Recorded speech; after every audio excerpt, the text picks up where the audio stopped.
Kanglebunga pi chendiriba ipu ibe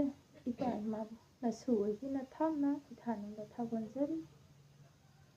ina lepak tat lebiriba mai chong mai no ima iben khwai meyam puna makwa ikai khamna jari nupi oiba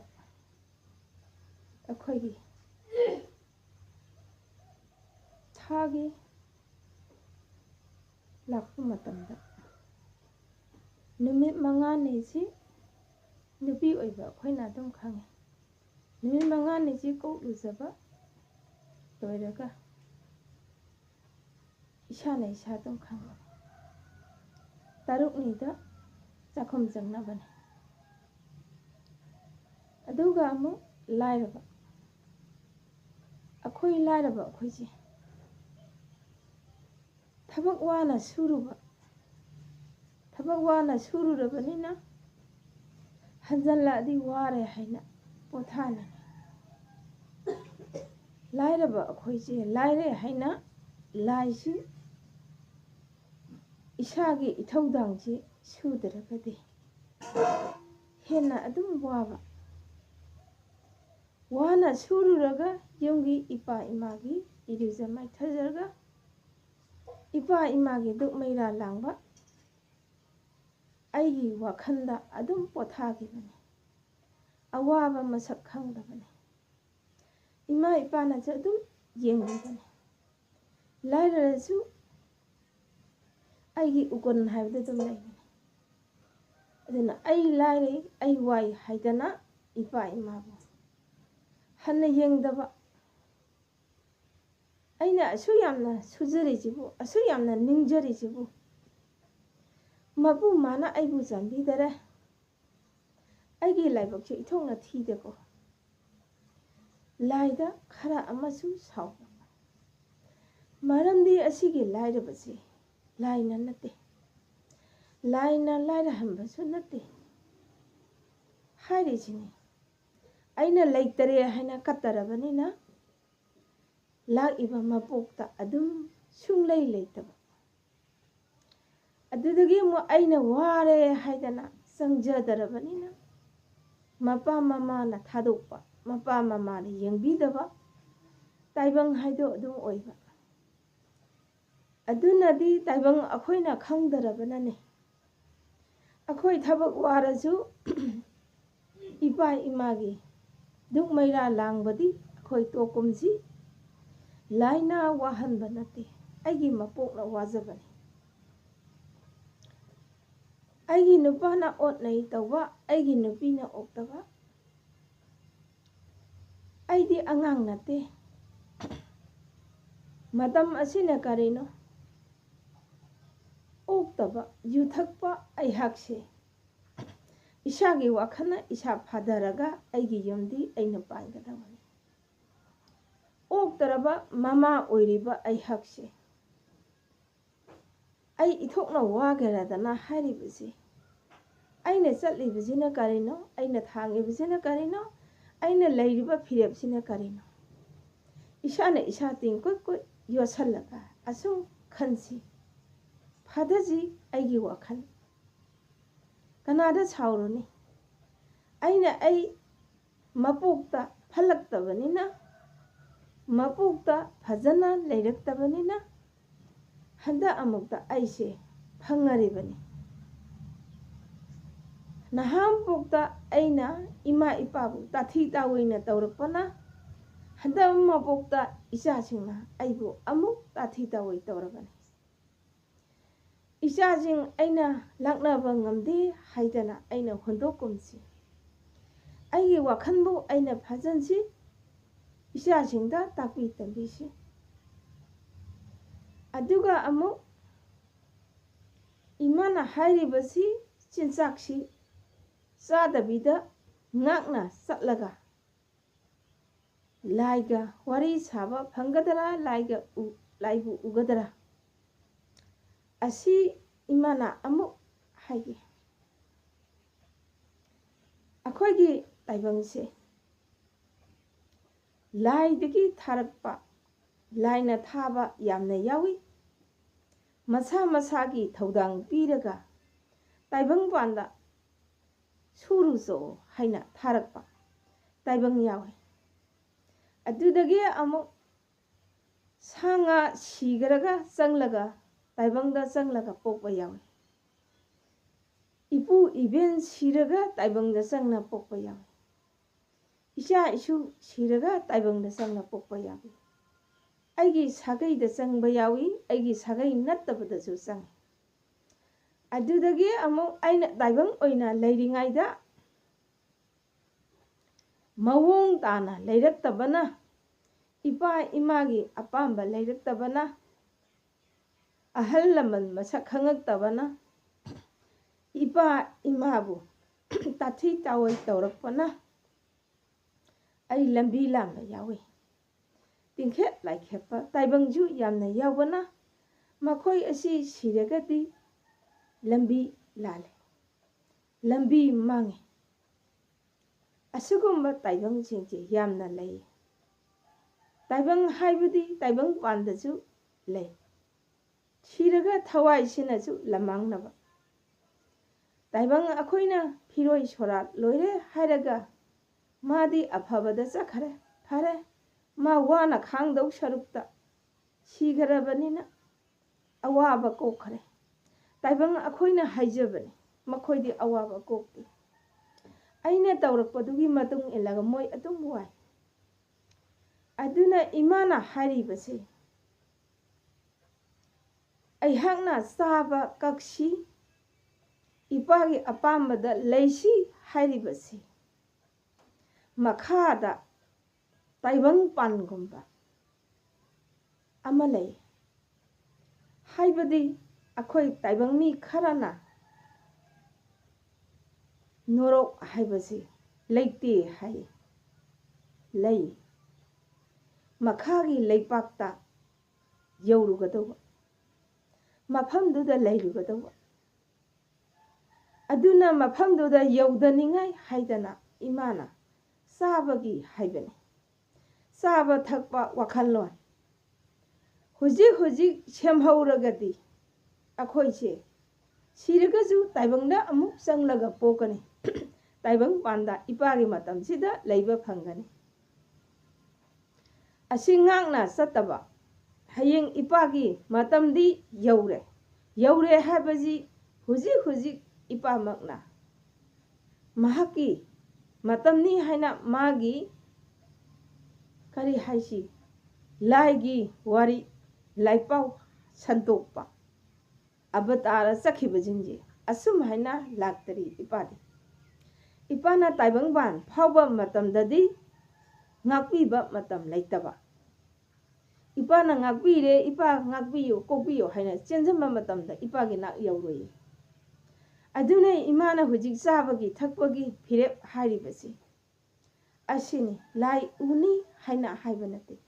asidi laina tharakpa matam asida nangna asi suro haidana masa masagi thauram pirakpasi masidi अरुबा थबक लई मागा मसा मसागा सानबा लाकपनिना उदबा यादबा ताइबंग ओइरगदी उहल्लगा सुहल्ले असिदी मालेमगी ओइना लाकपनिना मालेमदी मांगबा याती अदुना उत्तबा याती ओले नोरोक्ता करम हाइना वारी करम हाइना तौई उल्लगा सुरीबनी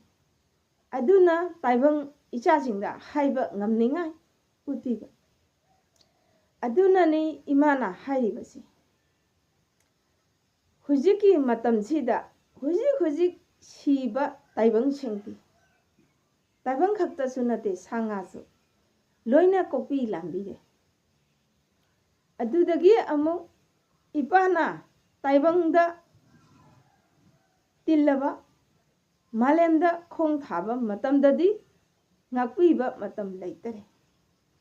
imana na han haikibado makha kisu haigale mathak kisu kumle malem taibang panda pollare imana haibado aduna makhagi hariji makhagi patanda norokta makha haiji makhan mathen yamna lai asi jingje loina haigal lakhare lingi lai pakte ju haigal lakhare norok lagi ju loina haigal lakhare aduna ne imana miga laiga puto to le ikshagi wakhan chemji hariji imadi wa kan nangang ba haiti aduna hujik haribasi sagumji thakkumji miyeng chumna yengji wakhan lon chemji asawa yagumji minung shi dana yelaga dawani minung shi dana lambi ga dawani phataba mabu aina amuhona muknaru ragati aishe phataba dum oibani aduna maga aiga nurok da sapataba aduna imana toina haribasi wakhan longini wakhan lon phajaba minung shi chawba asini imana pami base aduna hujik noroki komdagi kakhale haribasi norok haribasi masa masagi tawjaruba maranche sahi masing lai adu yaudri bhau mahakidi phangpham thokpa adum phange taibang akhoina sirisi aigi lambi da taibang gumnani yamna lai get sing yamna lai hangi wa hang pakhom yamna chathai thawai jingji aduda lana khumbu yade suradi sui saradi sai horaladi horali haladi hali khumdaba yade masa masagi phangpham thokpodo isingji asaba sauraga mai oina mai mahije mayada hijanba lay sanga haliba taibang panche siraga thawaisi lawaisi da nungthangna yairaga hatpa amuk siba amu hatpa amuk siba amu hatpa asugumba zomda yamna lay aduna hujik haribasi hujik kansida semhauba wakhanlon semhauba sumidana haribase na lauksan ba haiba isa singchi ipagi matamjida sigaragaju made hana mu taibang na sangna pokani wakhanlon ji semba ngamdraba sakcha ji ngakpa ngamdragadi ipana taibangda khong thaba matamda made norokta challani chattaba yade asidi maramdi karigino haibada norokshi sinnabani ari anau sinba hariji hanna leramba norokta leiriba ariba mayamse loina haigalakpani moi loina landibani kokbibani ipage wari takre aduna hanamu ipana taibangda khong thangba matamda hairiba lamhenba taibang singje siraga adugi norok tuda amuhana khunda laitaragadobani khunda laitai haidana fajana laigadobba nate harisini marandugi matung innana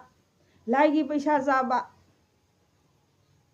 nattaba ahal lamanda mihathina hatpa lanjatabada hatpa chingchi makhoidi maigi mahije yada haijalle si hayeng mathangda lai ama phawrok tari phaw laigi tawbane ipagi matamsi helaba laigi tawbane aduna norok hariba norok ase leitaba nate lai aduna hujik wakhanlon semakpane wakhanlon sembiyu haribase aduna ni imana masana sibagi haibani haina imana harije ipana haiti maramdi ipadi karigino haida matam kuina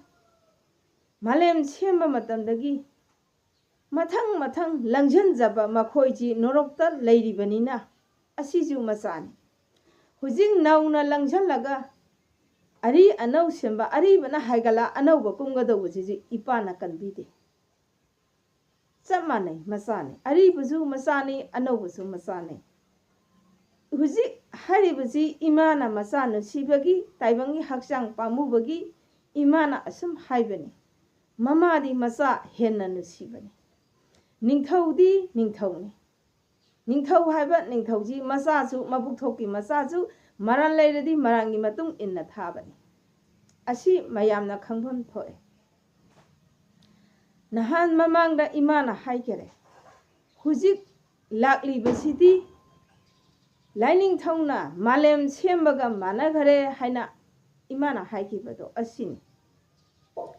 Ari Anau Sinbahari Zi Makagi Noroksu Sille Lin Laybak Taiju Haigale Matak Taiju Haidare Malemda Haugi Banina Malemda Tille Ipagi Wari Tariye Haibasiti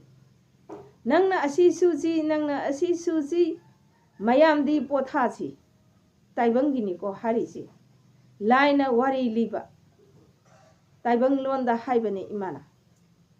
Asumane Ipana Silaga Potaba Yaba Layam Kaya Ipagi Nakta Potagare Madam Sida Tabak Sugadoba Todang Pugadoba Ipagi Sakai Haisi Makoi Mayam di Taibangi Homi Gumbani Samane Aduna Makoi di Makoigi Malem Si Sengi Ye Mama di Mamane Masa Oktaba Mayam Si Malemda Haidarakadawazi Imagi Matempakta Haidarakadova Mayam Si Ubanina Imana Milu Pirang Kangde Masa Oktaba Mayam Si Nusi Imana Masa Oktabu Hena Mamana Tawai Wabani Taibang Misu Samane Ai Isha Oktabazi Halaktaradi Kanana Su Waro Imamana Wagani Masimanana Zu Marina Halakjani Ima Hara Legani Mapana Zu Waro no Halakani Hara Legani Kanana Wai Mamana Wai Mamana Yamna Wazabani Aduna Hujikshu Lai Imase Yamna Wai Malemda Ladiba Masa Oktaba Mayamsi Yamgare Apabaga Patabaga Yenglakpa Matamda Apabadi Saruk Manga Tokpada Amakapang Yawgani Saruk Marijidi Pataba Oigani Imaka Yamna Wai Imana Milu Pirang Gangde Tatana Sendari Karigino Asija Masa Oktaba Mayamgini Mapu Madi Tawagi Tawai Mapuni Karisu Kaiti Asam Mizan Naidi Haribasi Asini Aduna Imagi Lonje Kangba Taibang Kaya Punamang Nangang Sasa Sanu Haina Mitai Masa Akoi Kaki Nati Imana Harisi Hariba Makadagi Haigalakpa Norokta Laiba Tawai Mayamsi Loina Haigalaga Ipana Kopi Lambire Nauna Ipana Malem the Kong Taba Madam Taibang Lakta Tilaba Matamda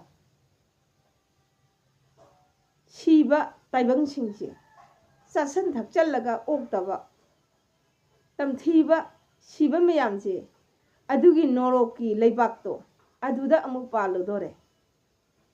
Kayamna Wakani Imana Kanbada Yamnanisi Aduna Tagera Taroigera Imagi Waze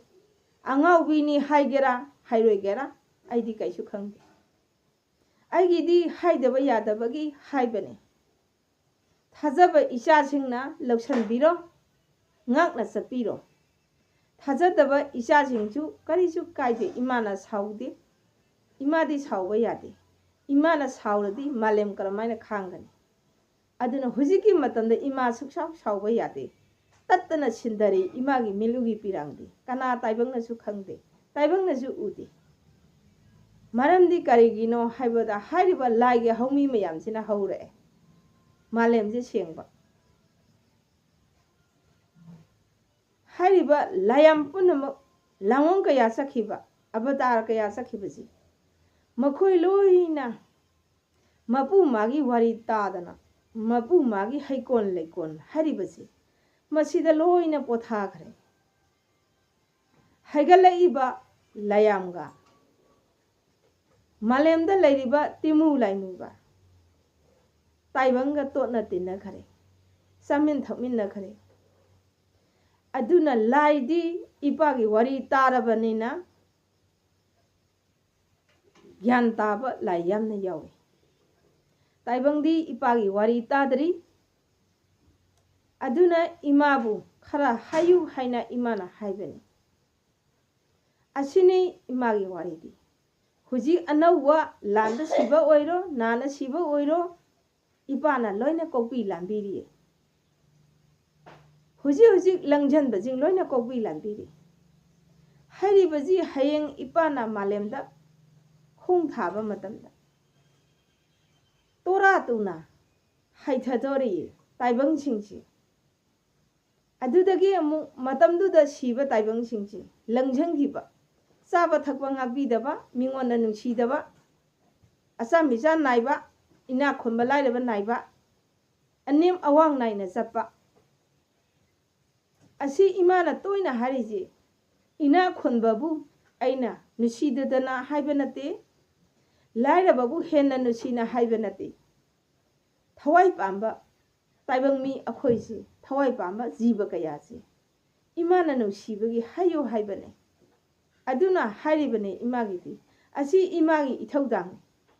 अदुना इचाजिंगना खंगनिंगना हंगकपजिंगदो लाइदका हैदबा असी जिंगसिदी अखंग अहै यामना लै हुजी खंगदबदी अखंग अहै कया सिंगसु खंगदी खंगगा ताइबंग मिनिना चादबा यादे थक्तबा यादेदो लंगसनबा कया याउरी वाखललोंदा लंगसनबसु यावी चाबा थक्पदसु खरा यावी अदुगा हुजी हारिबा अमगा अमगा नुसीनदबसे असिदसु याउरी अदुदगी अमु हिका यका हाइगदरा अमना अमदा कापसनबा अमना अमदा सिमजम असिजु याउरी अदुना खरा थाजबा मीदी तुंगहल्लसनु कनबीसी इमा इचा इमागी वारी से खरा हायु इचा ताइबंगदी ताइबंगनी थाजदबा याय थाजदबा ताइबंगजु लैजसनु थाजबा ताइबंगना लौसलगा ngakna चचसनु ताइबंगी हक्चांगजे फंगमदना फंगबने मपुना पीबने थवाईदी सीदे हक्चांगदी सीये इचा हायु हाइना हाइबने इमाना अदुना तारिबा इमागी वारीजे तारिबा इचासिंगजे वखन चंगना तारगा सुमीबरा हाइदना हंजन हंजन तारगा लौसनसे इमाना नहन अमु हाइगरे अखोइ ताइबंग मीजे सिरे हाइरिजे असीबगी थवाईगी हक्चांगसे अखोइगी ताइबंग पांगी हक्चांगजिगा चप मानबने हक्चांग अमा यावबने हक्चांगनी अखोइना तुम्बदा चटलिबसे असी थवाईगी हक्चांगनी असीनी चप माने हाइना हारिबसे माजु नाबा खंगी वाबा खंगी अदुना आइगी हक्चांगबु नुसीबगुमना थवाईगी हक्चांगबुचु नुसीबिरगा हारिबसिबु करिनोने हाइरगा ताइबंगी पुंसीदी इतेन तेमनी सही चामा हारिसे करिसु नते इपाना मालेम सेंगे इजे सही चामा सेंगदबने इपाना मालेमदा खोंग थाजु तोरा तुना सिगनी लम्हेनबा हारिबा हाइबदा ज्ञान तादबा लौसनदबा ताइबंग सिंगी अदुम मसित मसित मसित सिगिदबने असिदा सिबसिंगजिदी कराइदे कनेने हारिबा नुरो खुंदा लैता अनौबा तारकतोइने अदुदा अदुम चखरनी अदुदा चत्तनिंगाइने इमाना खरा हाइसी हारिजे अदुना इमाना हाइबनी हारिबा वारिसी फजना तारो फजना लक्षणसी अखंग अहै कयाजु अंगाउबीनी खल्लगजु करीसु नत्तबा वारीनी हाइना लौबीगना लाइरबा सुतत नहीं हाइदना ngausan फैसनना हाइबनी हाइदना लौबी दरगना कनागिजु अमांग बनते आइगी अमांग बने इमागिदी करिसु काइदी हयेंग सिरगजु उनगनी हुजिक ताइबंग ओइना लैरिंगाइदजु इचासिंगी लंबी ताकुबने ꯍꯌꯦꯡ ꯁꯤꯔꯒꯁꯨ ꯏꯆꯥꯁꯤꯡꯒꯤ ꯂꯝꯕꯤ ꯇꯥꯛꯄꯤꯒꯗꯧꯕꯅꯤ ꯑꯗꯨꯅ ꯍꯥꯏꯔꯤꯁꯤꯅꯤ ꯍꯧꯖꯤꯛ ꯍꯧꯖꯤꯛ ꯁꯤꯕ ꯇꯥꯏꯕꯪꯗꯤ ꯏꯄꯥꯅ ꯀꯣꯛꯄꯤꯔꯤꯌꯦ ꯂꯥꯟꯗ ꯁꯤꯒꯦꯔꯥ ꯅꯥꯅ ꯁꯤꯒꯦꯔꯥ ꯍꯌꯦꯡ ꯏꯄꯥꯅ ꯃꯥꯂꯦꯝꯗ ꯈꯣꯡ ꯁꯥꯜꯂꯛꯄ ꯃꯇꯝꯗꯗꯤ ꯏꯄꯥꯅ ꯀꯣꯛꯄꯤꯗꯔꯦ ꯃꯇꯝꯗꯨ ꯊꯦꯡꯈ꯭ꯔꯦ ꯃꯇꯝꯗꯨꯗ ꯁꯤꯕꯁꯤꯡꯗꯤ ꯃꯈꯥꯒꯤ ꯈꯨꯟꯗ ꯂꯣꯏꯅ ꯆꯠꯈꯔꯅꯤ ꯃꯈꯥꯒꯤ ꯂꯩꯄꯥꯛꯇ ꯄꯥꯜꯂꯨꯔꯅꯤ ꯑꯗꯨꯅ ꯃꯁꯥꯅ ꯇꯧꯖꯔꯛꯄ ꯊꯕꯛꯇꯨꯒꯤ ꯃꯇꯨꯡ ꯏꯜꯂꯒ ꯑꯗꯨꯝ ꯑꯗꯨꯗ ꯈꯨꯟ ꯑꯣꯏꯅ ꯄꯥꯜꯂꯒ ꯑꯗꯨꯝ ꯐꯪꯂꯨꯔꯒꯅꯤ ꯇꯥꯏꯕꯪꯗ ꯑꯃꯨꯛ ꯆꯪꯅ ꯄꯣꯛꯄ ꯐꯪꯉꯔꯣꯏꯌꯦ ꯇꯥꯏꯕꯪꯄꯥꯟꯗ ꯑꯃꯨꯛ ꯂꯥꯛꯄ ꯐꯪꯉꯣꯏ ꯃꯥꯒꯤ ꯃꯇꯝ ꯑꯃ ꯂꯩ ꯍꯧꯖꯤꯛ ꯏꯃꯥꯅ ꯍꯥꯏꯔꯤꯕꯁꯤ ꯉꯥꯛꯅ ꯆꯠꯄꯁꯤꯡꯗꯤ ꯅꯥꯅ ꯁꯤꯕ ꯑꯣꯏꯔꯒꯁꯨ ꯇꯥꯏꯕꯪꯗ ꯑꯃꯨꯛ ꯆꯪꯅ ꯄꯣꯛꯀꯅꯤ ꯃꯤꯅ ꯍꯥꯠꯅ ꯁꯤꯔꯒꯁꯨ ꯇꯥꯏꯕꯪꯗ ꯑꯃꯨꯛ ꯆꯪꯅ ꯄꯣꯛꯀꯅꯤ ꯑꯁꯤꯒꯤ ꯑꯅꯤꯁꯤ ꯈꯥꯏꯗꯣꯔꯛꯄꯅꯤ ꯏꯃꯥꯅ ꯀꯔꯤ ꯈꯪꯕꯅꯣ ꯍꯥꯏꯒꯅꯤ ꯈꯪꯗꯔꯗꯤ ꯀꯔꯤ ꯇꯧꯕ ꯍꯥꯏꯒꯅꯤ ꯑꯈꯪꯕꯗꯤ ꯏꯃꯥꯅ ꯍꯥꯏꯕ ꯍꯩ ꯈꯪꯗꯕꯗꯤ ꯍꯩꯇꯦ तसेंगना इपा इमागी अपांबा हैरांग लैरांग हारिबसी असीदी इमा लैपाक्ता लैरिबा ओजा गुरु माइचों माइनो अखंग अहै मयामना खंगनी करिगिनो हाइबा मतमदे इमा लैपाक्ता हौरक्तना पुयांग कया थिगलिबा लाइगी लिक्लम कया थिगलिबा मयामना खंगबने असीदी इमादी गौरा मरु चले मनुंगदा मिगी देशदा पोपनिना